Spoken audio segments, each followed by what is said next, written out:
जिस जामुन के हम खेत में खड़े हैं उस खेत से बनी हुई ये जामुन वाइन पहली साल हमने उसकी पल्प बनाकर जब मध्य प्रदेश में तैयार किया रॉ मटेरियल, और फिर इसको हमने नासिक भेजकर वर्ल्ड की पहली जामुन वाइन का रेसबेरा के नाम से लॉन्च की है, जिसमें कम लागत में कम देख रेख में 100% ये एक लाभ का बिल्कुल खेती है। इस साल जो है 50% पौधों में फ्रूटिंग आई है, तो इसको इस बार हमने दूसरी हार्वेस्टिंग आज 1-4 दिन पहले भी हार्वेस्टिंग हो चुकी है, उसमें भी करीब मतलब जो है 500 kg माल निकला है, और आज फिर से भी हम हार्वेस्टिंग कर रहे हैं। मुख्य चुनौती इस फसल की यही है कि इतनी शॉर्ट टाइम की ये फसल है जामुन, ये 15 से 20 दिन ही हमें मिलती है। उसी 15 से 20 दिन में हमको खाने मिलती है, उसकी प्रोसेसिंग करके ही उसको हम बचा रहे, जो हम प्रोसेसिंग करके उसको प्रिजर्व करते हैं और उसको जो हम रखते हैं कि वो साल भर हमारे उपयोग में, चाहे हमारी वाइन बनने से लेके हो या आजकल जो चॉकलेट या टॉफ़ी बना रहे हैं या मीठा बना रहे हैं उनके लिए उपयोग हो। तब तक हमारा कमर्शियल हार्वेस्टिंग हमें देखने को मिलेगी। अब अभी तक के अनुभव के हिसाब से मुझे लगता है कि ये 5वां साल चल रहा है, 7 साल में हमें लगता है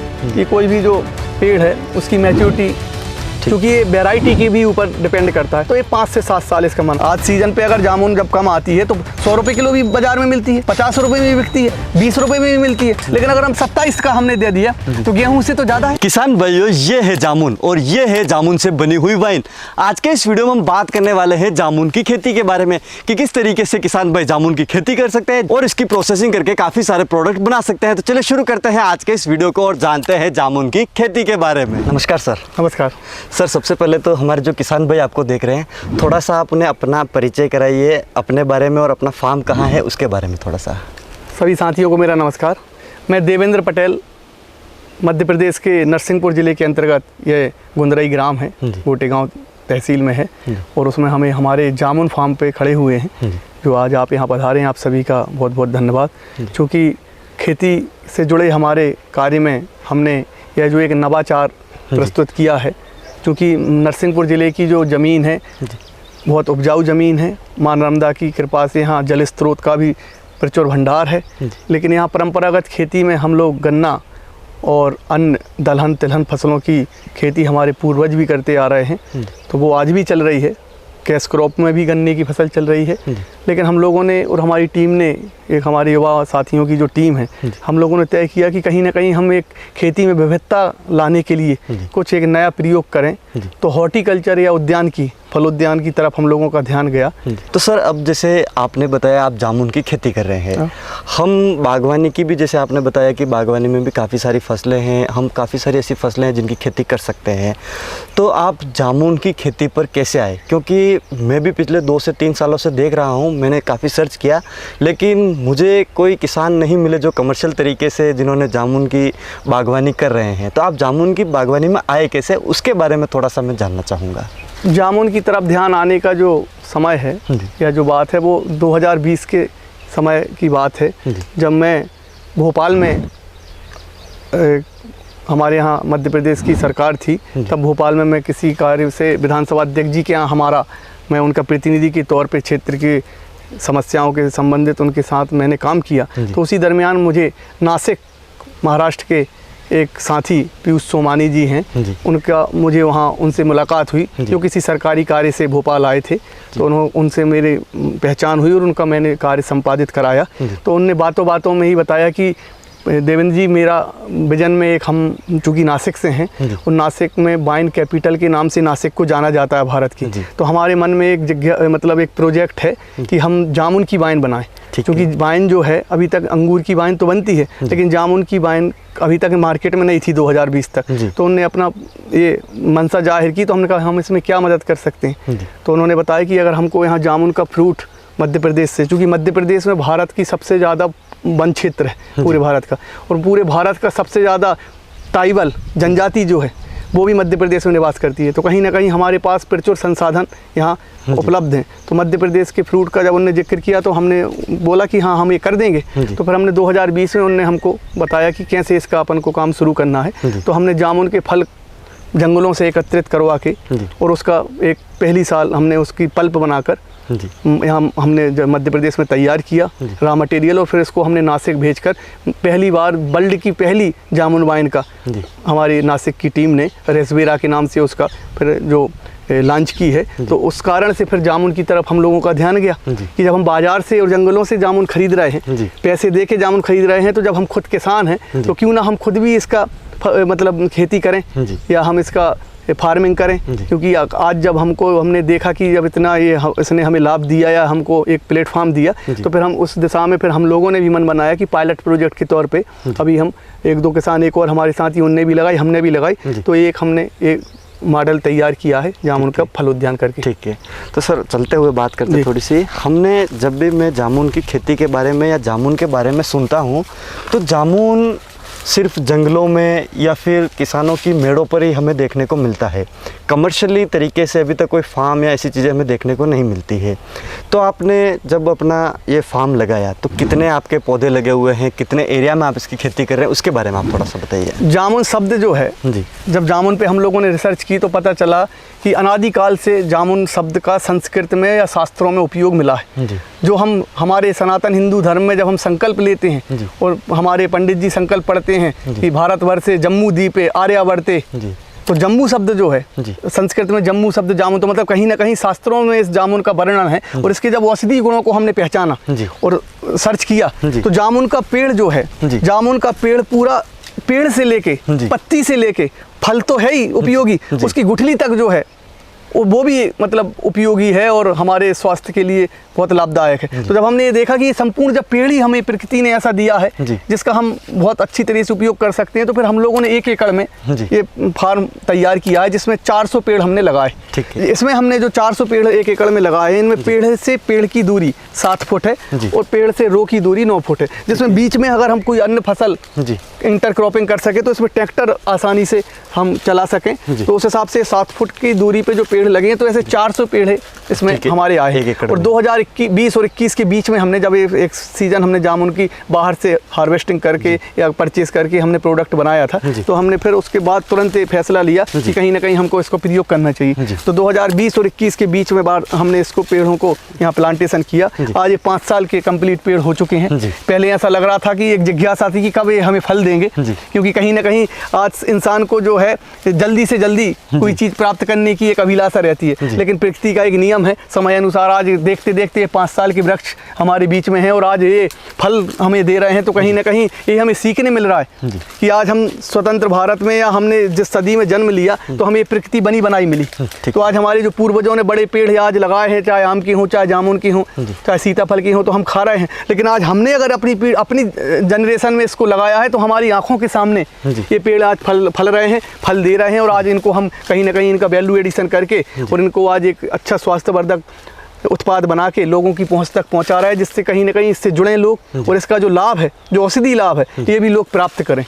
तो सर अभी जो जामुन की खेती है आपने भारत में कहाँ कहाँ पर देखी है, या फिर कहाँ कहाँ पर इसकी खेती होने की भी संभावना है, कहाँ पर हो रही है, उसके बारे में आप थोड़ा सा मेरे को समझाइए। इस बारे में मैं आपको बताना चाहूँगा कि कहीं ना कहीं भारत विविधताओं का देश है जी। अनेक राज्य, अनेक बोली भाषा के लोग यहाँ रहते हैं, लेकिन जो कृषि की ओर आपने इसकी बात की है तो इसमें महाराष्ट्र को हम कहीं ना कहीं एक जिक्र करना जरूर चाहेंगे। महाराष्ट्र एक ऐसा राज्य है, जब हमने इस पे और आना जाना शुरू किया तो महाराष्ट्र में आज से नहीं 20 साल से जो है खेती के साथ विविधता और मिश्रित खेती का जो एक अनूठा मतलब उदाहरण है वो महाराष्ट्र राज्य है। वहाँ तो एक छोटे फार्मर, क्योंकि मध्य प्रदेश में तो हमारे ज़िले में कृषि का प्रति व्यक्ति जो रकबा है वो अत्यधिक है। हमारे यहाँ बड़े किसान हैं, हमारे यहाँ 100 एकड़ के किसान भी हैं, 50 एकड़ के किसान भी हैं, तो खेती की कोई कमी नहीं है। लेकिन महाराष्ट्र में सीमित खेती होने के बाद भी उसी सीमित खेती में वो एक खेत में 5-5 प्रकार की फसलें, अंगूर भी उगा लेते हैं, कपास भी लगाते हैं, प्याज की खेती भी कर लेते हैं, उसके साथ सीताफल और जामुन की भी खेती करते हैं। तो अगर हमने फल उद्यान में सबसे ज़्यादा आगे सीखने हमें जो मिला है तो वो महाराष्ट्र से मिला है। पुणे के आसपास बारामती और अपना मतलब बारामती, सतारा, ये ऐसे ज़िले हैं जहाँ कहीं ना कहीं इस दिशा में बहुत आगे काम हो रहा है। और वहाँ तहसील लेवल पे प्रोसेसिंग सेंटर की भी बहुत मतलब प्रचुर मात्रा में अधिकता है। कहीं ना कहीं जो प्रयोग महाराष्ट्र में हुए हैं, अगर महाराष्ट्र का हम मॉडल देखें तो अन्य राज्यों में भी और अन्य क्षेत्र में अगर महाराष्ट्र के जैसे हम फल उद्यान करें तो जो आज खेती में चुनौतियाँ आ रही हैं मार्केट की, या हमें जो फसल के मूल्यों की, जी। इससे हम जो हताशा किसानी में आ रही, क्योंकि आज आने वाली पीढ़ी जो है, आज के दौर में जो समस्याएं खेती में हैं, उनको देख के वो खेती करने से उनका मन विमुख हो रहा है। वो आज मल्टीनेशनल कंपनी में नौकरी करना चाहेंगे या खुद का व्यवसाय खोलना चाहेंगे, लेकिन खेती से दूर भाग रहा है, क्योंकि खेती में चुनौती ज़्यादा है। लेकिन अगर हम विविधता को शामिल करते हैं, खेती में ये प्रयोग शामिल करते हैं, तो कहीं ना कहीं जो है उनको जब अलग अलग तरीके से आय होगी, तो वो इस सब चीज़ों का जो एक समावेश होगा, तो उससे उनका इंटरेस्ट भी आएगा खेती में। और एक नया एक जो आज हमारे देश में जो दौर चल रहा है, farm to fresh, farm to hygiene produce तक, उस दिशा में एक नई लाइन खुलेगी। तो सर, जब जैसे आपने इसकी खेती की शुरुआत की, तो हमारा मेन चीज़ आता है कि यहाँ पर जो मिट्टी है, कौन सी मिट्टी है, किस तरीके की मिट्टी में आप इसकी खेती कर रहे हैं, वो थोड़ा सा आप मेरे को ये नरसिंहपुर ज़िला है जी। और आप अगर गूगल में भी सर्च करेंगे या कहीं, तो नरसिंहपुर ज़िले में एशिया की सबसे उपजाऊ ज़मीन हमारे ज़िले में है जी। कलमेटा हार इस ज़िले में उपलब्ध है। और यहाँ की ये जो है बिल्कुल काली काबर माटी जिसको हम बोलते हैं, ये काली मिट्टी यहाँ बहुत उपजाऊ मिट्टी है। और पानी का स्रोत हमारे यहाँ बहुत अच्छा है। अब तो पहले तो 60 फुट पे भी हमारे यहाँ ट्यूबवेल चले हैं, अब 100-150 फुट पे यहाँ पानी है, चूँकि यहाँ नज़दीक से ही हमारी जीवनदायिनी माँ नर्मदा का यहाँ से गुजरना और उद्गम है। और नहरों के द्वारा भी जो पानी आया है, तो उससे वाटर लेवल भी बहुत अच्छा हुआ है। तो उस कारण से इस मिट्टी में हम अन्य फसल सोयाबीन से लेके और गन्ने से लेके जो फसलें हैं वो तो अच्छी होती ही हैं। फल उद्यान में भी हमने ये देखा कि फल उद्यान के लिए भी ये उपयुक्त ज़मीन है, काबर माटी। और इसमें अगर ये हमने 4 साल में पौधे बना लिए हैं और इनमें कोई विशेष मेंटेनेंस नहीं हुआ है इसमें, उसके बाद भी, क्योंकि हम लोगों को उद्यानिकी का उतना अनुभव भी नहीं है जी कि इसमें समय समय पे क्या कैसा प्रयोग होना चाहिए। सामान्य खेती के साथ जो प्रयोग होते हैं जी, पानी के और कुछ NPK वगैरह के, गोबर की खाद के, वो ही इनमें उपयोग करके ये पेड़ों ने मतलब ये उदाहरण तो दिया है कि अगर इनको और अच्छे से किया जाए तो कहीं ना कहीं ये एक सफल प्रयोग हो सकता है। तो सर, जैसे आपने जो पेड़ जब लगाए खेत में, पौधे आपने खेत में लगाए, कैसे खेत की तैयारी उस समय कैसे की, उसके बारे में आप थोड़ा सा मेरे को समझिए। उसके लिए एक हमने जो जिस जगह से हमें पौधे लाए थे नर्सरी वाले, तो उनका एक प्रतिनिधि ने आके एक डायग्राम बना के चूना डाल के और गड्ढे 3 फुट के, क्योंकि छोटे पौधे आए थे, पाउच में आए थे, तो उनको पूरा लगा के पूरा एक लाइन डाल के, जो मैंने दूरी वाली बताई, लेआउट बना के जो पौधों का ये रोपण किया गया। और शुरू के 1 साल थोड़ा देख रेख ज़्यादा थी, छोटे पौधे थे, जानवर ना खाएं और कोई वो रोग ना हो। फिर उसके बाद अगर कोई पौधे ख़राब हुए तो रिप्लेसमेंट भी उनने करा के दिए। तो रिप्लेसमेंट करने से जो गैप फिलिंग थी, उस गैप फिलिंग को करके 400 झाड़ 1 एकड़ में जो है तैयार हैं। तो आज 400 झाड़ का ही आपको बगीचा दिख रहा है और एक मतलब आज फल के साथ हमारे बीच में। तो जो पौधे आपने लगाए, कौन सी सीज़न में लगाए? पौधे लगाने का अच्छा समय कौन सा है, उसके बारे में थोड़ा सा। पौधे लगाने के लिए तो मान्यता अनुसार हमेशा बरसात का ही सीज़न अच्छा माना जाता है जी। तो हमने ये अगस्त सितंबर हल्की बरसात, क्योंकि जून जुलाई में तेज़ बारिश होती है, नए पौधे लगाने में, छोटे पौधे लगाने में उनमें पानी अधिक होने की, तो अगस्त के महीने में हमने इन पौधों का रोपण किया था। तो अगस्त और सितंबर का बारिश का पानी भी मिला और फिर बाद में हमने जो हमारे स्प्रिंकलर का पानी, चूँकि हमारे यहाँ स्प्रिंकलर ही उपयोग होता है, ना ही हम ड्रिप करते हैं ना बहने वाला मतलब पानी, तो स्प्रिंकलर का समय पे पानी के साथ ये फिर 1 साल बाद इनको ज़्यादा देख रेख करने की आवश्यकता नहीं पड़ी जी अपने आप। तो पहला साल है, मेन चीज़ हम बागवानी में चाहे जामुन की बात करें या फिर किसी भी बागवानी फसल की बात करें, तो पहला साल सबसे महत्वपूर्ण होता है। तो पहले साल में आपने किन विशेष चीज़ों का ध्यान रखा ताकि पौधों की ग्रोथ अच्छी हो, पौधे अच्छे से चले, किस तरीके के खाद दिए, वो पहले साल के बारे में थोड़ा सा जानना चाहूँगा। पहले साल लगाने के बाद शुरू में तो यही देख रेख उनकी सबसे महत्वपूर्ण रहती है कि उनका नुकसान सीधे तौर पे ना हो जी, कि कोई जानवर नुकसान ना करे, क्योंकि कहीं ना कहीं छोटे पौधे रहते हैं तो बकरी से लेके और जो अन्य जानवर गाय हैं वो खेत में आ जाती हैं तो वो उनको तोड़ देती हैं। फिर उसके बाद थोड़ा सा हमें ये भी देखना पड़ता है कि अगर कोई रोग आ रहा है, क्योंकि पौधा हम नर्सरी से लाते हैं तो उसमें उनका एक विशेष फर्टिलाइट मिट्टी में वो लगे रहते हैं, हमारी मिट्टी में वो सूट कर रहे हैं कि नहीं कर रहे हैं वो 1 महीने बाद हमको पता चलता है।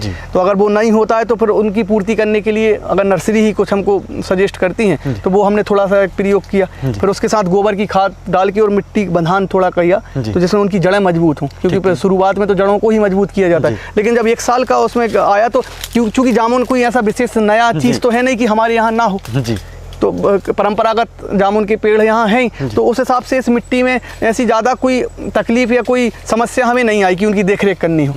तो सामान्य तौर पे ही जो खेती होती है, कभी अगर NPK बहुत, कभी 1 आध 2 बार ही यूरिया अपन पानी चल रहा है तो थोड़ा सा डाल दिया तो ग्रोथ ले ली, बाकी सामान्य तरह से अपने आप इनने अपना एक जैसे हम कहते हैं कि जामुन जैसे जंगली पौधा है, तो जंगल में ऑटोमेटिकली चल जाता है, प्रकृति से चलाती है, तो उसी तरीके से ये कम मेहनत में मतलब ये पौधा 100% ये अगर हम ये देखें कि जंगल में जब कोई पेड़ रहते हैं तो उसमें कोई व्यक्ति ना कुछ पानी देता है ना कोई खाद देता है और वो ऑटोमेटिक हो जाते हैं, तो इनमें भी यही है। 90% इनमें हमने कुछ नहीं किया जी, ना इसमें कुछ खाद दी है हमने विशेष, ना कोई केमिकल या फर्टिलाइजर डाला है, सामान्य पानी बीच में अगर हमने दिया है तो वो भी इसके साथ जो खेत लगा हुआ है, खेती जो होती है उसी खेत का पानी इसमें आ जाता है या चल जाता है, तो उसमें ऐसा विशेष कुल मिला के फलोद्यान अगर हम देखें, अगर हम उसको नेचुरल तरीके से ले प्राकृतिक, तो उस फल का भी जो स्वरूप है वो प्राकृतिक मिलेगा। अगर हम उनकी जड़ों में शुरू से केमिकल, चूँकि अब जैविक का समय चल रहा है,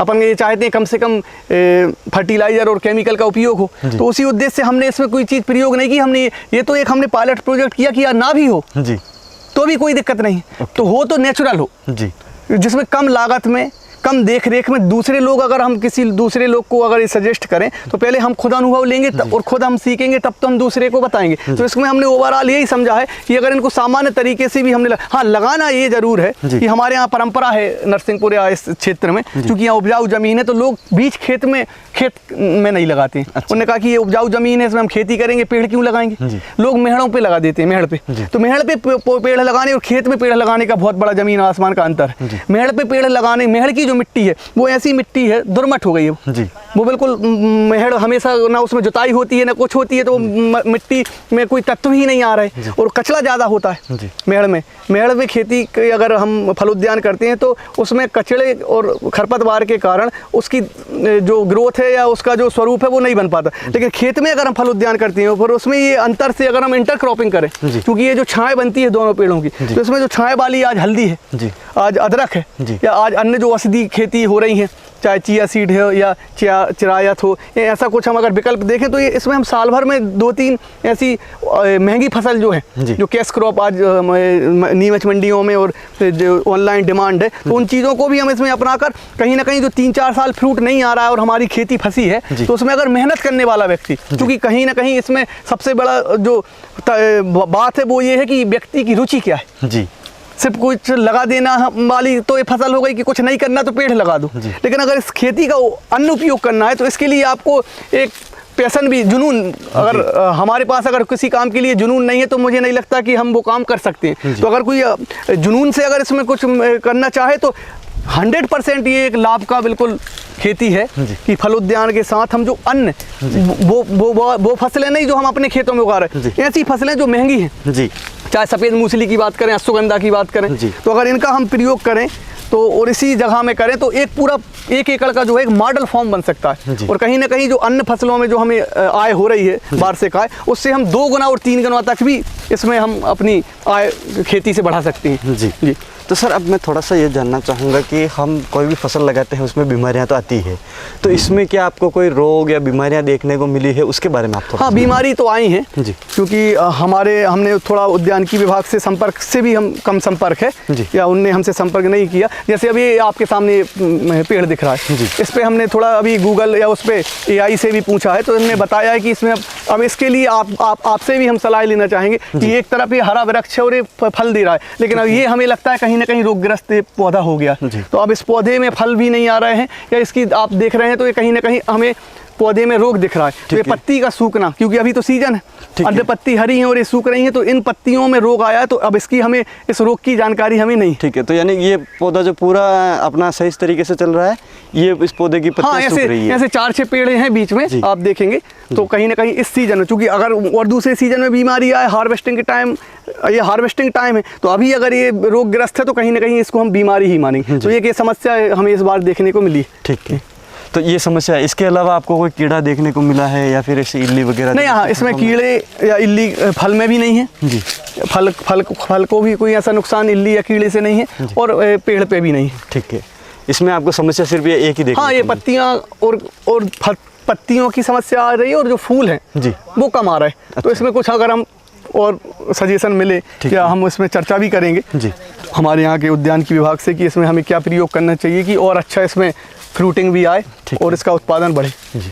तो अब सर जैसे आपने बताया कि 5 साल पहले आपने ये पौधे लगाए थे, 5 साल में हम देख रहे हैं हाइट भी काफ़ी अच्छी आई है, प्रोडक्शन भी अपना चल रहा है। तो प्रोडक्शन आपको पहला उत्पादन कितने समय में देखने को मिला, वो थोड़ा सा मैं जानना चाहूँगा। पिछली साल चौथे साल भी फ्रूट आए थे, ठीक है। 8-10 पेड़ों में पिछली साल भी आए थे। तो पिछली साल जो हमने हार्वेस्टिंग की थी तो उसको हम हमारे प्लांट ना ले जाके हमने कहा चलो पहले साल किए, तो हमने अपने लोगों को ऐसे ही खाने के उपयोग में लिया था। लेकिन इस साल जो है 50% पौधों में फ्रूटिंग आई है। तो इसको इस बार हमने दूसरी हार्वेस्टिंग, आज 4 दिन पहले भी हार्वेस्टिंग हो चुकी है, उसमें भी 10-12 कैरेट करीब मतलब जो है 500 kg माल निकला है। और आज फिर से भी हम हार्वेस्टिंग कर रहे हैं। तो अभी फिर से, तो क्योंकि अभी बारिश नहीं हुई उतनी, अभी हमारे यहाँ उतनी बारिश नहीं हुई, चूँकि ये जून चल रहा है।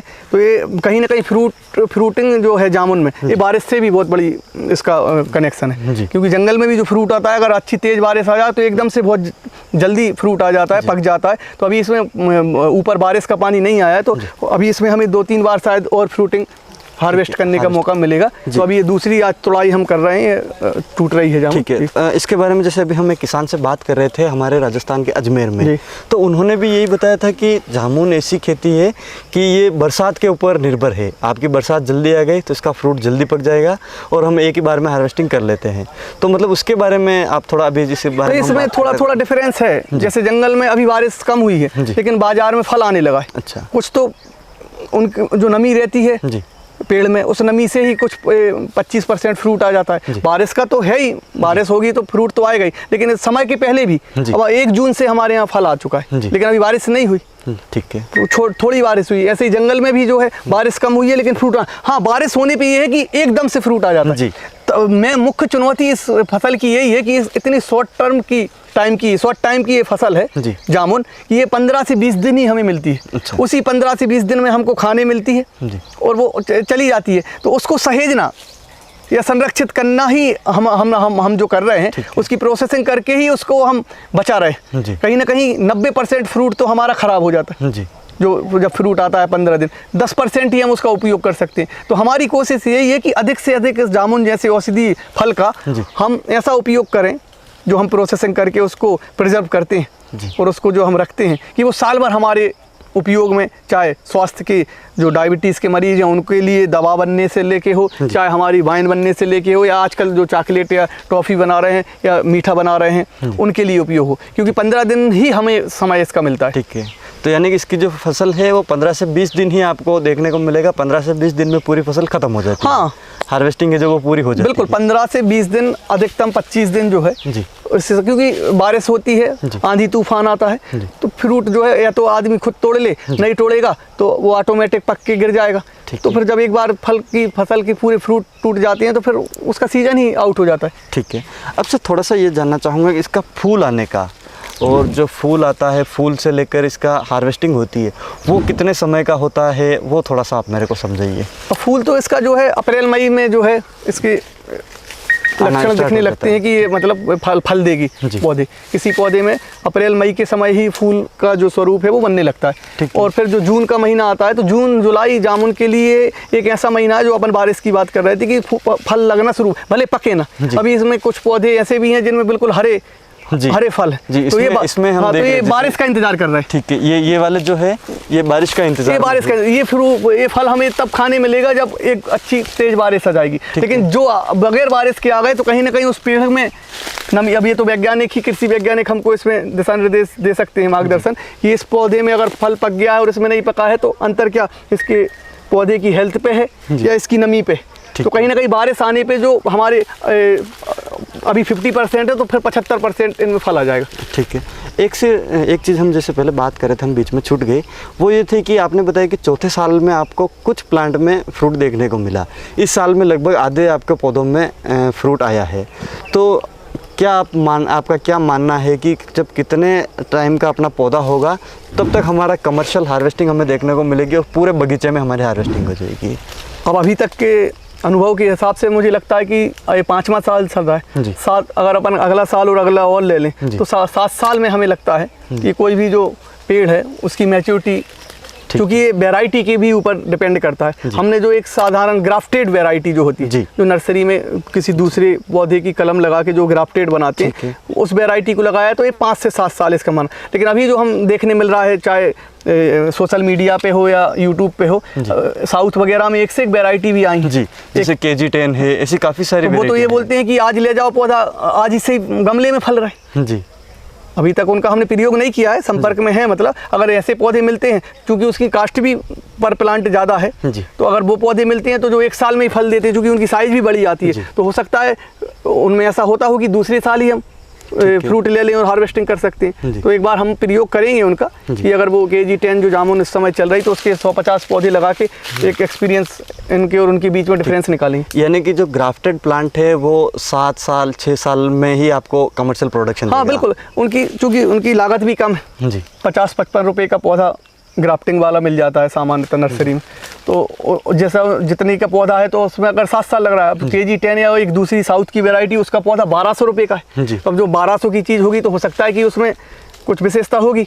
तो इस हिसाब से 7 साल, हमें हिसाब से 7 साल तो वैसे ही निकल जाता है व्यक्ति का बातों में, लेकिन एक बाग तो बन गया जो आने वाली पीढ़ी तक के लिए काम पड़ेगा। और इंटरक्रॉपिंग में हम हमारी जो फसल ले रहे हैं वो तो ले ही रहे हैं। ये विषय महत्वपूर्ण है जी। फलोद्यान अगर कोई व्यक्ति कर रहा है तो उसमें हताशा भी आ सकती है, क्योंकि जब फल लग जाते हैं और हार्वेस्टिंग जो आप ड्यूरेशन है लंबी है, तो हमको उस हताशा को दूर करने के लिए जो ये बीच में जगह खाली है, इसमें अगर हम इंटरक्रॉपिंग करें, और इंटरक्रॉपिंग उस क्रॉप की ना करें जो हम अपने दूसरे खेतों में कर रहे हैं, वो तो हो ही रही है। उसके लिए हम रिस्क, चूंकि एक रिस्क का भी काम, व्यक्ति अगर किसी काम को, नए प्रयोग को कर रहा है, नवाचार को कर रहा है, तो ये एक रिस्क, मतलब बहुत बड़ी एक चुनौती भी है, रिस्क भी है कि हो सकता है हम जो सोच रहे हैं वो ना हो। तो अगर हमको इसका खर्चा अलग हमको निकालना है, या हमारी लेबर या हमारे अन्य चीज़ों का खर्चा निकालना है, तो हमको इस जगह का उपयोग करना पड़ेगा। और इसमें उपयोग ऐसा नहीं कि हमने सिर्फ लगा दिया, इसमें हमको रुचि लेनी पड़ेगी, क्योंकि नई चीज़ें लगाएंगे तो हमारे जो परंपरागत मजदूर हैं उनको उस विषय में जानकारी है नहीं है, तो उसकी तकनीक, उसकी सब चीज़ों को हमको ही बताना पड़ेगा कि भई इसमें क्या करना है। और समय समय पे हमें और जो कृषि वैज्ञानिक या इसके जो जानकार हैं उनसे भी मार्गदर्शन लेना पड़ेगा। लेकिन अगर एक प्रयोग 1 साल में सफल हो गया तो फिर हम उसमें इंटरक्रॉपिंग से ये इस चीज़ को हम भूल जाएंगे कि हमको 5 साल बाद फल देगा। इसमें हमें अगर लाभ अर्जित शुरू हो जाएगा तो हमारा मन लग जाएगा काम करने। ठीक।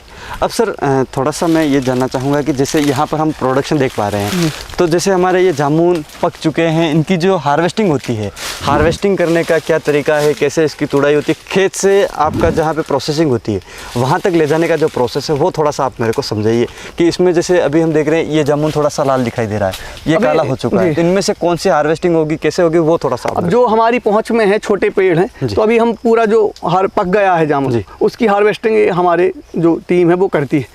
और जो कच्ची रहती है छोड़ देती है, क्योंकि अभी बारिश में फिर इनको पकना है, तो हम लोग इसको हाथ से ही, क्योंकि बहुत इनकी हाइट कम है, या थोड़ा सा सीढ़ी नुमा बना के सिस्टम।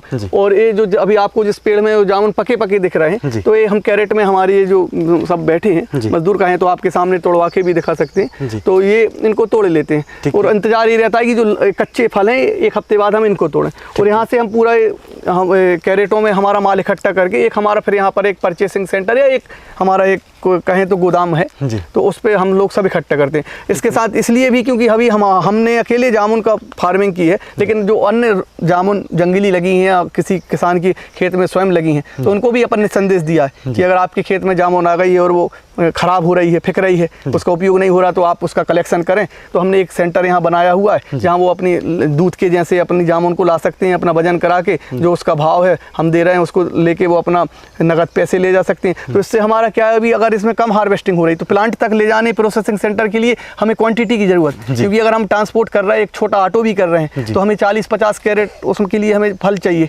जामुन चाहिए। तो अगर यहाँ से नहीं हो पा रही तो हम जो अन्य लोग जो ज़रूरतमंद बेरोजगार युवा हैं उनको हमने एक अवसर दिया है कि वो कहीं से भी जाएं, क्योंकि यहाँ किसी किसान से आप इस इलाके में जैसे पहाड़ों वाला इलाका है, तो यहाँ पर जैसे नॉर्मली भी हमने देखा है जंगलनुमा तरीके से यहाँ पर जामुन की खेती हो रही है। पहाड़ी तो हम तो पहाड़ी एरिया में नहीं है ये क्षेत्र, ये तो सामान्य क्षेत्र है, लेकिन इस सामान्य क्षेत्र में भी जो पुराने पेड़ हैं वो बहुत ज़्यादा जामुन के पेड़ लगे, और जामुन के पेड़ की हाइट भी, मतलब साइज भी बहुत बड़ी है, और उनमें फ्रूटिंग भी बहुत ज़्यादा है। मतलब एक पेड़ से ही आप चाहें तो 10 कैरेट ठीक है, जामुन निकल सकती है, तो वो खराब हो रही है। तो अपन ने संदेश यही दिया है कि जो साथी बेरोजगार हैं या जो रोजगार की तलाश में हैं, कुछ काम करना चाहते हैं, तो अगर ये 1 महीने 2 महीने का काम है, 20-30 दिन का, अगर इसमें आपने 20-30 दिन बाहर से भी जामुन तोड़ ली और एक आपको नगद दूध जैसा पैसा मिल जाए, मतलब आज अगर गेहूं का रेट 2600 रुपये किलो है और आज हम 20 से 26 रुपये किलो में अगर जामुन ही ले लें तो गेहूं से तो ज़्यादा हो गई ना जी।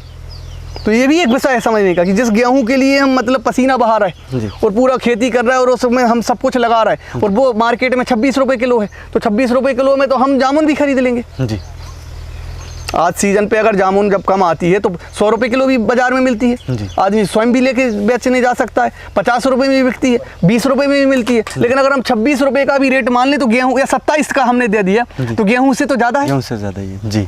तो गेहूं से ज़्यादा जो हमने कुछ लागत नहीं लगाई और प्रकृति हमको खुद दे रही है, हम उसको नहीं सहेज पा रहे हैं और यहाँ हम कहते हैं कि हम खेती में हम नुकसान में जा रहे हैं। तो खेती का नुकसान अगर हो रहा है तो हमें अगर प्रकृति ने दूसरे संसाधन दिए हैं जो निःशुल्क मिल रहे हैं, तो अगर हम उनका उपयोग कर लें तो ये जो हमारा नुकसान हो रहा है या जो हमें आज हताशा आ रही है, तो उससे हमें एक नया रास्ता मिल सकता है। ठीक है सर, जैसे ये तो खेती की बात हुई, अब मैं 2 चीज़ें जानना चाहूँगा जामुन की खेती के बारे में कि एक तो इसमें सबसे चुनौतीपूर्ण क्या चीज़ है जो सबसे ज़्यादा एक किसान जो कमर्शियली खेती करना चाहता है या कर रहा है उसको सबसे ज़्यादा उसको टिपिकल लगता है कि हाँ ये चीज़ मेरे को सबसे ज़्यादा परेशान इसमें कर सकती है या फिर इस चीज़ में सबसे ज़्यादा मुश्किल आती है, एक तो ये, और दूसरा जो इस खेती के लिए सबसे आसान चीज़ है, वो दोनों ही चीज़ें आप मेरे को थोड़ा सा समझाइए। मुश्किल चीज़ तो ये है सबसे बड़ी बात की क्वांटिटी जी, कि अगर किसी व्यक्ति ने चाहे बाहर के पेड़ से जामुन इकट्ठी कर ली हो या फार्म से कर ली हो,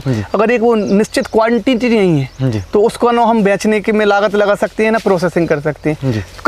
कम संख्या के माल की हम क्या उपयोग करेंगे, या तो खाने में उपयोग करेंगे, उसको कॉमर्शियल ले जाएंगे तो किसी मशीन को चालू करने के लिए ही कुछ मटेरियल चाहिए, क्योंकि बिजली और इलेक्ट्रिसिटी का जो खर्च है किसी प्लांट को चलाने का वो बहुत अत्यधिक है। तो हमें इसमें सबसे बड़ी चुनौती है क्वांटिटी, कि अगर हम कोई प्लांट भी इसका लगाते हैं या हम कोई दूसरा व्यक्ति इकट्ठा भी करता है तो तब तक एक अच्छी क्वांटिटी नहीं मिलती है जिससे हम उसको ट्रांसपोर्ट कर, क्योंकि ट्रांसपोर्ट का भाड़ा अगर हमने बड़े ऑटो का लगा लिया और उसमें 10 कैरेट जाएँ तो भाड़ा तो हमको पूरी गाड़ी का देना पड़ेगा। तो ये तो एक चुनौती है, क्योंकि इसको तोड़ना, क्योंकि हाइट वाले जो पौधे होते हैं जो परंपरागत पेड़ हैं प्राचीन, उनकी हाइट बहुत ज़्यादा होती है, तो बरसात में पेड़ में नमी भी रहती है, गीला भी रहता है, तो उसको चढ़ के तो तोड़ा नहीं जा सकता। तो उसके लिए बहुत एक व्यवस्थित त्रिपाल या एक साड़ियों का एक पूरा, अच्छा उसमें मैटिंग का भी उपयोग नहीं हो सकता, क्योंकि मैटिंग कड़ी रहती है तो जामुन गिरती है तो छिल जाएगी। तो एक बहुत पतला सूती कपड़े जैसा या पनी में उसको हमको झड़वाना पड़ता है, उसमें जो चढ़ सकते हैं पेड़ में वो जाके उसको रिस्क लेके चढ़ के और उसको झड़ाएं। तो सबसे बड़ी तो हार्वेस्टिंग करना भी एक बहुत बड़ी चुनौती है। और अगर सबसे सरलता अगर अपन बात कहें तो सरलता ये है कि हमारे यहाँ ये बहुत आसानी से उपलब्ध है जी, ये सरलता ढूंढना नहीं। आप अगर 1 किलोमीटर पैदल भी चले जाएंगे तो आपको 5-10 जामुन के पेड़ मिल जाएंगे और आपका एक दिन का काम तो उन 5-10 पेड़ों में बन जाएगा, क्योंकि 2-4 लोग 5 पेड़ भी तोड़ लेंगे तो बड़ी बात है। तो ये सबसे सरल काम ये है कि ये कोई ऐसी चीज़ नहीं है कि ढूंढना पड़े जी, मतलब जामुन ऐसा है कि सामान्य तौर पे हर गांव हर खेत में आपको मिल जाएगी। तो इसको मतलब अभी ना खेती ना करने वाले लोग अगर चाहें कि हम इससे व्यवसाय से जुड़ना चाहते हैं तो जो जामुन लगी हैं परंपरागत सीखने के लिए और प्रयोग करने के लिए अगर आप उन्हीं को हार्वेस्ट कर ले, अभी सीजन है, अभी तो शुरू नहीं हुआ जी, अभी अगर चाहे आदमी तो 15-20 दिन का समय है और 15-20 दिन में आदमी जो मेहनत जितनी कर ले तो अभी कलेक्शन होके एक प्रयोग हो जाएगा। फिर अगर आदमी चाहे तो इसको अपने खेत में फलोद्यान के रूप में इसका कमर्शियल तौर पे अच्छे से खेती कर सकता है। ठीक है, तो सर जैसे खेती के बारे में तो हमने सारा कुछ जान लिया है, जैसे हमने एक बात की थी बीच में इसकी शेल्फ लाइफ काफ़ी कम है, काफ़ी कम समय तक ये फ्रूट टिकता है, तो आप इसकी जो प्रोसेसिंग करते हैं, प्रोसेसिंग में किस तरीके की प्रोसेसिंग होती है, क्या चीज़ें होती है, वो थोड़ा सा आप मेरे को शॉर्ट में बताइए। बाकी हम आपकी जो प्रोसेसिंग यूनिट है वहीं पर जाके देखेंगे कि वहाँ किस तरीके से इसकी प्रोसेसिंग होती है। थोड़ा सा आप मेरे इसके जो प्रोडक्ट बन रहे हैं उनके बारे में आप थोड़ा सा, जैसा कि जामुन का जो पीक टाइम रहता है जी, और उस पीक टाइम में जब बारिश का पानी पड़ जाता है तो जामुन की सेल्फ लाइफ बहुत कम हो जाती है जी। अगर हम इसको चाहें कि दूर की बड़ी मंडी जहाँ रेट तेज़ है जी, तो उसमें पहुंचाना बहुत कठिन काम है, क्योंकि 100-200 किलोमीटर तक तो ठीक है, लेकिन 200-500 किलोमीटर की मंडियों में अगर हम फ्रूट को भेजते हैं तो वो उसमें फ्रूट जाने आने में जो समय लगता है और जो गाड़ियों में जो मतलब उसका लॉसेस होता है जी। फ्रूट का भी और उसकी क्वालिटी का भी, तो वो वहाँ जाके बहुत ज़्यादा क्वालिटी ख़राब हो जाती है। तो जब बाज़ार खुले बाज़ार में जाती है तो उसका प्राइस या मंडी में पता चला कि अपन ने जो लागत लगाई है उस भाव में ना बिके तो हमको नुकसान भी हो सकता है, क्योंकि फ्रूट का एक व्यापार जो है वो एक ऐसा व्यवसाय है, वो क्वालिटी पर निर्भर करता है। कच्चा माल होता है। हमने अपने खेत में फार्म में तो आपको बहुत अच्छी जामुन दिख रही, लेकिन अगर ये कल हम हैदराबाद पहुँचाएंगे तो हो सकता है कि ये हैदराबाद पहुँचते पहुँचते ये ऐसा फ्रूट ना रहे, 50% इसमें खराबी आ गई। तो जब हम जिस रेट के या जिस प्राइस के लिए हमने कल्पना की है वो अगर हमको ना मिले तो हमारा नुकसान भी हो सकता है। तो इसके लिए हमने जो मतलब एक सही विकल्प चुना है वो है प्रोसेसिंग। इसके लिए हमें प्रोसेसिंग पे जाना पड़ेगा, और कहीं ना कहीं फार्म से जब हम जामुन को यहाँ से कलेक्ट करके और बाय ट्रांसपोर्ट हमारे प्लांट तक ले जाते हैं तो उस फ्रूट का हम समय पे कम समय में पहुंचा के और जल्दी उसकी जो जिसमें उसकी जो नेचुरल क्वालिटी है और जो उसकी हाइजीन है वो ख़राब ना हो, और उसकी हम प्रोसेसिंग करते हैं। प्रोसेसिंग तो हम जब करते हैं तो पल्प स्वरूप में हम करते हैं, वो आप प्लांट में आपको हम दिखाएंगे कि पल्प जामुन की बनती है। लेकिन जब पल्प बनने के बाद जब हमारा पल्प सीजन ख़त्म हो जाता है फिर हम उसको जो है हमारी नासिक की जो बाइनरी है उस बाइनरी में उस पल्प को हम पहुँचाते हैं, और फिर जो अंतिम प्रोडक्ट है जो आज जिस जामुन के हम खेत में खड़े हैं उस खेत से बनी हुई ये जामुन वाइन। और कहीं ना कहीं जामुन एक ऐसा फल है जिसमें एंटीऑक्सीडेंट बहुत ज़्यादा है। कोरोना के समय जो सबसे ज़्यादा महत्वपूर्ण एक हेल्थ का विषय था वो था एंटीऑक्सीडेंट, जो एंटीबॉडी लोगों की उनने कहा इम्यूनिटी क्या है। तो एंटीऑक्सीडेंट जो है वो जामुन में बहुत ज़्यादा मात्रा में आप सर्च करेंगे तो पाया जाता है। दूसरा जामुन में एक और तत्व मिला है, रिवर्स एजिंग, रेवेस्ट्रोल जो एक है, ये भी जामुन में बहुत ज़्यादा है। आप कहीं भी आप पता कर लीजिए, सर्च करा लीजिए, रिसर्च करा लीजिए, तो रेवेस्ट्रोल जो एक है जिसमें एंटी एजिंग मतलब जामुन से एंटी एजिंग तक की जा सकती है। तो उसमें चूँकि अब जामुन खाने तो हमको 1 महीने ही मिल रही, लेकिन अगर हम उसको साल भर अपने उपयोग में लाना चाहते हैं तो फिर उसको हमने वाइन फॉर्म में, चूँकि वाइन के विषय में भी एक भ्रांति है हमारे कल्चर में या हमारे समाज में कि वाइन को लोग शराब समझते हैं, तो ये शराब नहीं है। अच्छा, शराब होती है लिक्कर। हमारे यहाँ पहले गलत लिखा रहता था वाइन शॉप, लिखा वाइन शॉप है और बेच रहे हैं शराब, मतलब लिक्कर दारू। ये एक वाइन है, वाइन और लिक्कर में जमीन आसमान का अंतर। वाइन हमेशा फलों के रस से बनाई जाती है, जैसे अंगूर से वाइन बनती है, और लिक्कर में अल्कोहल को ब्लेंडिंग करनी पड़ती है, मिलावट करनी पड़ती है। इसमें वाइन जब बनती है तो वाइन में जो ओरिजिनल उसका फर्मेंटेशन होता है, इसमें कोई एडिशनल ना अल्कोहल की मिलावट की गई है और ना ही इस वाइन में हमने कोई केमिकल का उपयोग किया है। ओरिजिनल जो फर्मेंटेशन के बाद वाइन या कोई भी अंगूर फर्मेंट या जामुन फर्मेंट होती है तो उसके बाद जो वाइन बनती है तो ये 14% इसमें अल्कोहल बन रहा है। अच्छा, तो 16% तक अगर किसी चीज़ में अल्कोहल है तो वो वाइन की कैटेगरी में आती है, 16% के ऊपर जाता है तो वो लिक्कर की कैटेगरी में आती है। तो ये वाइन में जो भ्रांति है मतलब ये हेल्थ ड्रिंक है ना कि कोई नशा है। ठीक है, अगर रेड वाइन आप सर्च करेंगे या आप डॉक्टर से भी परामर्श करेंगे, डॉक्टर लोगों से, तो रेड वाइन को कहीं ना कहीं हमारे स्वास्थ्य के लिए लाभदायक बताया गया है। हार्ट को मजबूत बनाती है, हमारी जो मतलब अंदर का जो पूरा इम्यूनिटी सिस्टम है, लीवर से लेके पाचन तंत्र से लेके, वो रेड वाइन उसको बहुत मतलब स्वस्थ या हेल्दी करती है। मतलब रेड वाइन तो फायदे की है ही, ये जामुन वाइन उससे भी फायदे की है, जो एक कहावत को चरितार्थ करती है कि सोने पे सुहागा। तो कहीं ना कहीं जामुन और उसमें फिर वाइन, तो ये दवा के रूप में, चूँकि नशा और दवा दो अलग अलग बात है। अगर आप लिक्कर पी रहे हैं तो नशा करने पी रहे हैं, और अगर आप वाइन पी, आप इसका है कि हम इस पूरी वाइन को पी लिया हमको नशा नहीं हुआ, तो ये कोई विषय नहीं। अगर इसको हम 150 ml जो एक उसमें लिखा रहता है कंटेंट, 150 ml के रूप में अगर हम वाइन का सेवन करते हैं तो कहीं ना कहीं वो हमको लाभ देगा। ठीक है, और अगर आप उसको अधिक उपयोग करेंगे तो कहीं ना कहीं उसके नुकसान भी है। और एक फैमिली ड्रिंक है। आज हम भारत में मान्यता है, हम सामाजिक जीवन में रहते हैं, अगर आप हमारे अतिथि आए हैं, बाहर से आए हैं, राजस्थान से आए, तो हमने आपको चाय पिलाई, ये हमारे यहाँ की एक अतिथि देवो भव या एक हमारी मेज़बानी का एक हर जगह का अलग। आप विदेश चले जाइए, फॉरेन में किसी मित्र के यहाँ कहीं, तो वो वहाँ आपको चाय नहीं पिलाएंगे, वहाँ वाइन पिलाएंगे, क्योंकि वाइन एक सोशल ड्रिंक है। आप परिवार के बीच में, मतलब क्या है, लोगों की भ्रांति ऐसी हो गई कि लोग छुप के पी रहे हैं, डर रहे हैं, तो ऐसा नहीं है। अगर हम इसको हेल्थ पर्पस में और एक क्योंकि आज हम जो जंक फूड खा रहे हैं, आज का जो खाना हम जो चाहे गांव में भी रह रहे हैं या शहर में भी रह रहे हैं, जो दैनिक उपयोग की हम चीज़ें अपने लिए उपयोग कर रहे हैं तो कहीं ना कहीं केमिकल और कई चीज़ों से मिली हुई आ रही मिलावट चल रही है। हम लोग उस पर बड़े सचेत भी हैं। तो जब हम इतनी बड़ी जब केमिकल खा रहे हैं जी, केमिकल का दूध भी आ रहा है, केमिकल का पनीर आ रहा है, सब्जियों में केमिकल आ रहा है, फलों में केमिकल आ रहा है, तो केमिकल खाने में हमें बुराई नहीं, लेकिन जो उस चीज़ को गलाए एंटीऑक्सीडेंट, उस चीज़ को हम जो है मतलब पर्दे के पीछे छुपा के रखें। तो इसको अगर हम मतलब एक सोशल ड्रिंक और इसको पीने का मतलब वाइन की बात चूंकि निकल आई है विषय है और तो इसी का प्रोडक्ट है तो कोई ये प्रमोशन नहीं है। वाइन का पीने का लोगों मुझे कैसे पीते हैं, तो वाइन पीने का कोई ऐसा कोई वो नहीं। वाइन खाने के पहले भी पी सकते हो, खाने के बाद भी पी सकते हैं, दिन में भी पी सकते हो, दोपहर में भी पी सकते हो, सोते टाइम भी। तो ये नहीं कि भूख मतलब उनका नशा करने खाने के पहले नशा करना है। वाइन पीने का कोई मतलब वो नहीं है, बस एक सामान्य टेम्परेचर जो है 14-15 डिग्री पे रहे।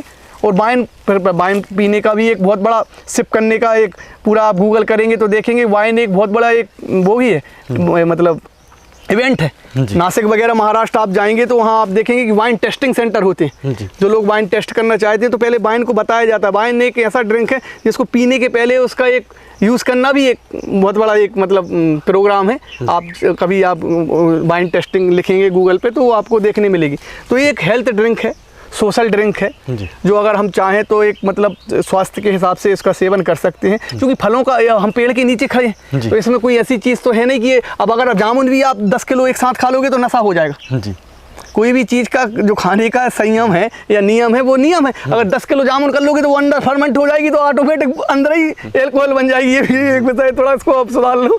अगर हम वाइन के 10 किलो जामुन खा लेंगे और 10 किलो जामुन जब पेट में जाएगी तो वो फर्मेंटेड हो जाएगी तो अल्कोहल तो पेट के अंदर ही बन जाएगा। तो ये अगर हम इसको लिमिट में लेंगे तो ये कोई मतलब हमारे हिसाब से कोई ख़राब चीज़ नहीं। ठीक है, तो सर ये तो हमने वाइन के बारे में भी जाना, खेती के बारे में भी जाना। अब हम सीधा आपकी प्रोसेसिंग यूनिट में चल के वहाँ पे देखना चाहेंगे कि आपकी प्रोसेसिंग होती है। बिल्कुल बिल्कुल। तो सर जैसे हमने खेत में देखा हार्वेस्टिंग होते हुए, फार्मिंग सारी हमने देखी, लेकिन प्रोसेसिंग यूनिट में आप यहाँ पर बताइए कि यहाँ पर वहाँ से फ्रूट यहाँ आता है, उसके बाद में यहाँ पर क्या क्या प्रोसेस होती है उसके बारे में।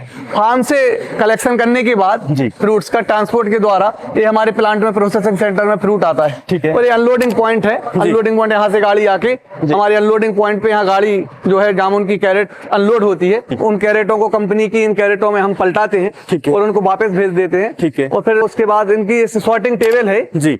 इस सॉर्टिंग टेबल में अभी फिर जामुन की सॉर्टिंग कराते हैं जी। एक एक दाना अगर उसमें कच्चा फल है, पत्ते हैं, डंठल हैं, कुछ फंगस लग गया या कोई भी अन्य डैमेज जामुन। सिंपल लैंग्वेज में कहे तो यहाँ पर क्लीनिंग होती है। क्लीनिंग होती है, सॉर्टिंग। सॉर्टिंग के बाद ये हमारा क्लीनिंग सेक्शन। ठीक है। ठीक है। यहाँ फिर उस जामुन को जो है पहले क्लीनिंग उससे करके और वाटर टैंक में जी जिसमें क्लोरीन हाइड्रोक्लोरीन इसमें केमिकल डाल के उसको फिर धोया जाता है। ठीक है। तो जिससे उसमें लगे हुए जो मिट्टी है जी, रेत है, धूल है या फंगस है या कोई भी ऐसी छोटी मोटी चीज है तो वो यही क्लीन और जो खराब जामुन रहती है वो उसी में ही खराब नहीं आ पाती। ओके। उसके बाद हमारा ये पल्पिंग का सेक्शन है जी। और सर ये यहाँ पर जैसे कैरेट में भरा हुआ है तो इसके बारे में आप थोड़ा सा मेरे को। ये वाशिंग हमारी चल रही। ठीक है। वाशिंग सॉर्टिंग के बाद वाशिंग हुई। ठीक है। वाशिंग के बाद ये पूरा जो साफ माल है ये साफ माल फिर हमारे पल्पर में। ठीक है।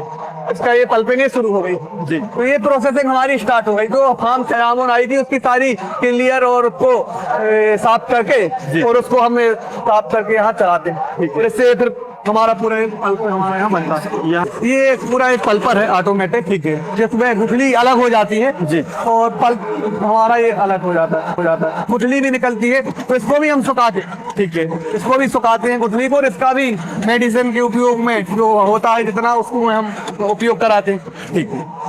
तो यहाँ पे इसका जो पल्प है वो यहाँ पे अलग हो रहा है। हाँ। गुठली जो है वो वहाँ पे अलग गुठली अलग हो रही है। और ठीक है। और अगर इसमें कोई सूखा पार्ट है उसके लिए ये आरओ वाटर है।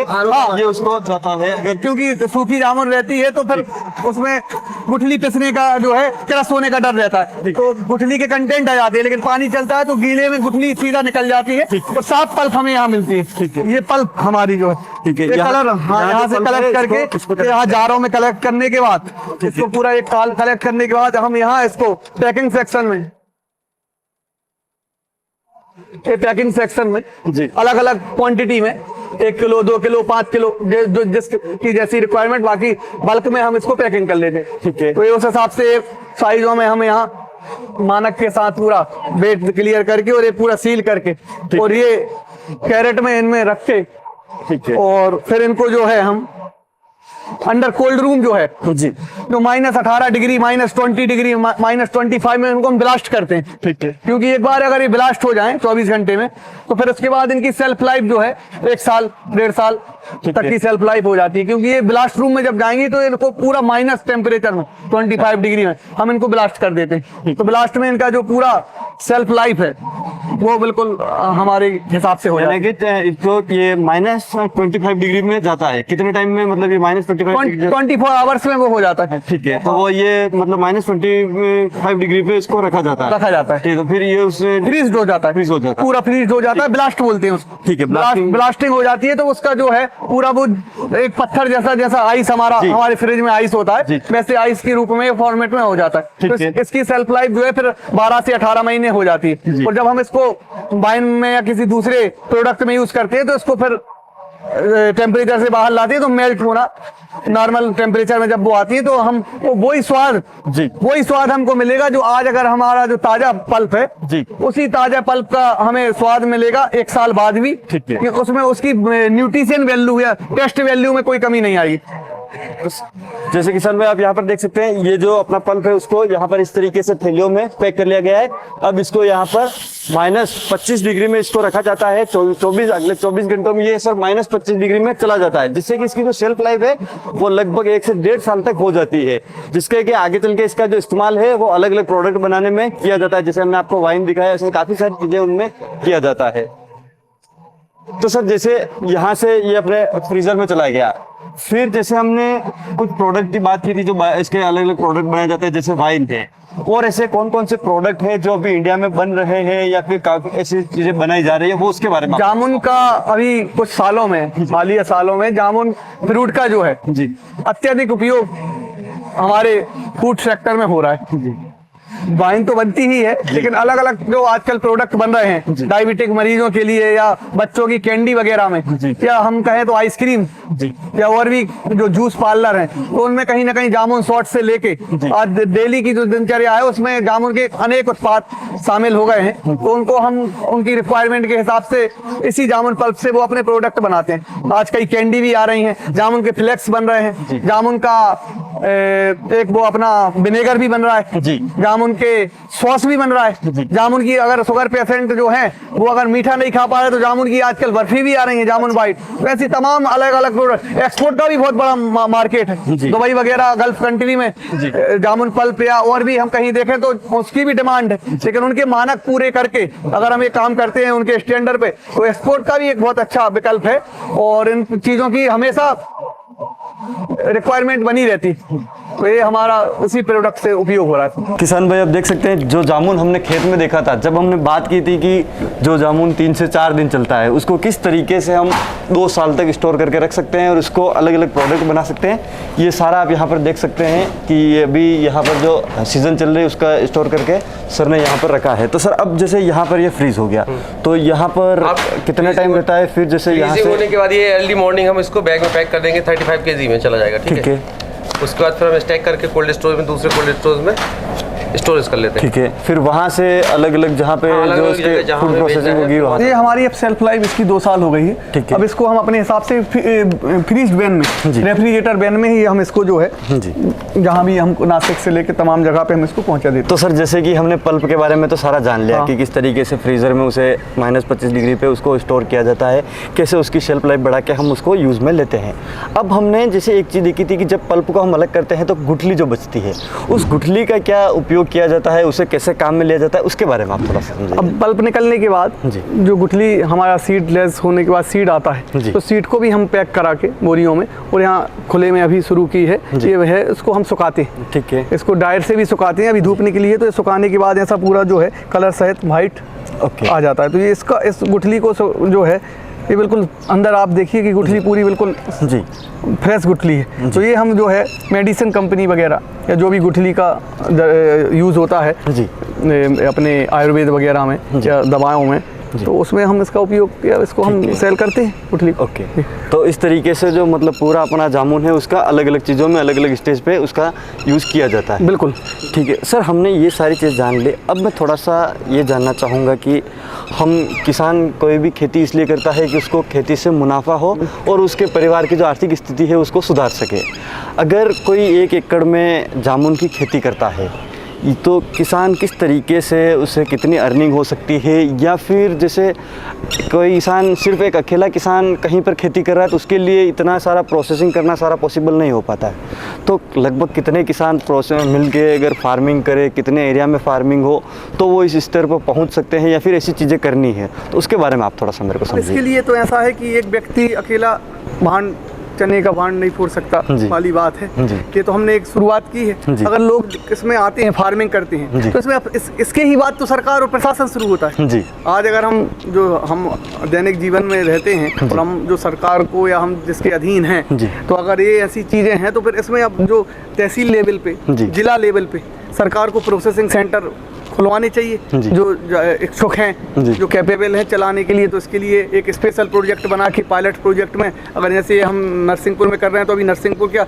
जबलपुर में भी अच्छे संस्थान नहीं है, तो अगर सरकार इसमें मदद करे चाहे एफपीओ के जरिए चाहे हम लोगों के एंटरप्रेन्योरों के जरिए, तो इसमें हम लोग एक सेंटर लगाएं और फिर लोग जो खेती करेंगे क्योंकि कहीं ना कहीं बेचने के लिए उनको मार्केट चाहिए, तो मार्केट हम हैं क्योंकि हम तो खरीद ही रहे हैं, बाहर से खरीद रहे हैं। तो जब हम अपना सेंटर खोल लेंगे, प्रोसेसिंग सेंटर जगह जगह पे अपने लोकल एरिया में और लोग खोल लेंगे, तो उससे क्या रहेगा कि जो फ्रूट आएगा तो फ्रूट बर्बाद नहीं होगा। और जो किसान है जिनके खेत में फल लगे हैं वो अगर सीधा उनके घर के पास ही, जैसे आज दूध का आपने जो मॉडल है दूध कलेक्शन का कि लोग डेयरी का काम करते हैं और अपना 1 किलोमीटर 2 किलोमीटर में जाके दूध दे देते हैं, तो इसको भी हमको उसी रूट मतलब ग्राउंड रूट तक ले जाना पड़ेगा, ग्रास रूट तक।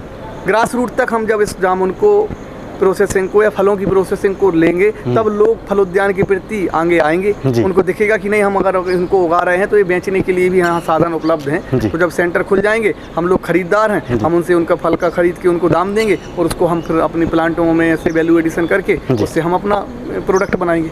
ठीक है, अब सर थोड़ा सा हम कमाई की बात पर रह गए थे, तो किसान अगर 1 एकड़ में जामुन की खेती करता है तो उससे कितनी अर्निंग कर सकता है? हम प्रोसेसिंग की बात नहीं करते हैं, तो कितना उसे उत्पादन 7 से 8 साल बाद मिल जाता है? 400 झाड़ा लगाने के बाद अगर किसान फ्रूट लेता है 5 साल 7 साल में, जो कौन सी वैरायटी लगा रहा है और अब उसमें अगर वो 1 टन 2 टन भी वैसे कम बोल दिया मैंने, अगर 2 टन 5 टन जामुन अगर वो निकालता है, 5 टन में जो केजी हो रहा है वो 5000 केजी हो रहा है। अब मार्केट के ऊपर है, आप किस मंडी में बेचने जा रहा है, क्या रेट मिल रहा है। अगर गिरी हालत में आपको मतलब 30 रुपये किलो का भी भाव मिल गया तो 1.5 लाख रुपए की हो गई। 1.5 लाख रुपए का 1 महीने में जो है। अब अगर अपन पूरे साल खेती करते हैं किसी की गन्ने की या किसी अन्य फसलों की, तो उसमें जो हम लागत लगाते हैं और फिर उसके बाद हार्वेस्टिंग से लेके तमाम जो खर्चे हैं, चाहे पेस्टिसाइड के हों, फर्टिलाइजर की हों, तो वो सब मिला के 1.5 लाख रुपए। इसमें तो जामुन में आपने शुरू से लेके फार्म से देखा कि ऐसा कोई विशेष लागत हमारी नहीं है। सिर्फ जो मेन जो खर्चा मेरे को लगा वो सिर्फ पौधे लगाने का थोड़ा बहुत और स्टार्टिंग फेज का नियंत्रण, लेबर, ये सब चीज़ों का। तो 1.5 लाख रुपए 1 लाख रुपए भी एक सामान्य रूप से व्यक्ति 1 एकड़ में कमा सकता है। उसके बाद करने वाले फिर आम गुठलियों के दाम जैसा भी हो सकता है। मतलब अपने आप उसको किस स्तर तक कर रहे हैं। अगर आप कुछ ज़्यादा नहीं करना चाह रहे, मंडी ही ले जा रहे हैं, तो अभी आप मंडी चले जाइए तो मंडी में आज जो लोकल में जामुन बिक रहे 40-50 रुपये भी मिलता है। अगर आप उस रेट को कवर कर रहे हैं तो आपको उस रेट का पैसा मिलेगा। आप कुछ नहीं चाहते कि घर से जाए तो 20-30 रुपये में घर से उठाने वाले भी हैं, तो वो घर से उठा के ले जाएंगे और आपको पैसे दे जाएंगे। तो ये कहीं ना कहीं फलोद्यान करना खेती में विविधता के साथ अधिक लाभ या अतिरिक्त लाभ का एक जरिया है। तो सर आज के इस वीडियो में आपने जामुन की खेती के बारे में और मेन जो प्रोसेसिंग है उसके बारे में आपने हमारे किसान भाई को जो जानकारी दी, उसके लिए हमारी टीम की तरफ से और हमारे जो किसान भाई इस वीडियो को देख रहे हैं उसके लिए आपने जो समय निकाला उसके लिए हमारी तरफ से और किसान भाई की तरफ से बहुत बहुत धन्यवाद। आपका भी बहुत बहुत धन्यवाद।